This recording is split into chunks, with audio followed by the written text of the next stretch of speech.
సత్య సాక్షి అనుదిన మన్నా ద్వారా మీ అందరికీ శుభోదయం.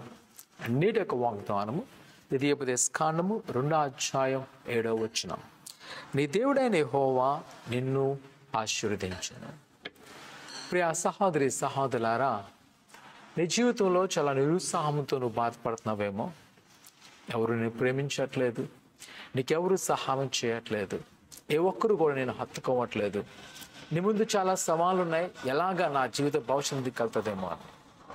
మనుషులను ఆశ్రయించడం కంటే యెహోవాను ఆశ్రయించడం మేలు. ఎందుకనగా దేవుని యొక్క వాక్యం చెప్తుంది, ఆయన నిన్ను ఆశీర్వదించును. నిజమే ప్రియ కుమార కుమార్తె, ఒకవేళ మనకు ఎవరు సహకారం లేదని ఆందోళన చెందాల్సిన పని లేదు, ఎవరు మనల్ని ప్రేమించట్లేదని మనం దిగులు చెందవలసిన లేదు. ఎందుకనగా వారందరికంటే ప్రభువైన దేవుడు మన పక్షం ఉన్నాడు. ఆయన వాగ్దానం చేస్తున్నాడు, యెహోవా నిన్ను ఆశీర్వదించును. నేను నమ్ముచున్నాను, ఈ ఉదయకాల సమయంలో నీ పరిస్థితి ఎలాంటిదైనా, నువ్వు ఎలాంటి దిగులుతో ఉన్నా సరే భయపడక ఆయన వాగ్దానం మందు నమ్మకం ఉంచు.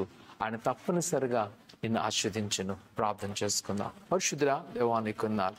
నీ బిడ్డలేని వారిని మీరు జ్ఞాపకం చేసుకొని ఇక వారికున్న భయ ఆందోళన తీసివేయండి. ఆయన వారిలో ఉన్న ప్రతి అధైర్యాన్ని తీసివేసి నీ కృపాక్షమలతో నింపండి. ఇదిగో ప్రభా, వారి పట్ల మీరు ఎలాంటి ఒక ఆలోచనతో ఉండగా ఆ ఆలోచన మీరు నెరవేర్చి నీ కృపను వారికి చూపించమని యేసు నామమున అడుగుతున్నాము తండ్రి, ఆమేన్.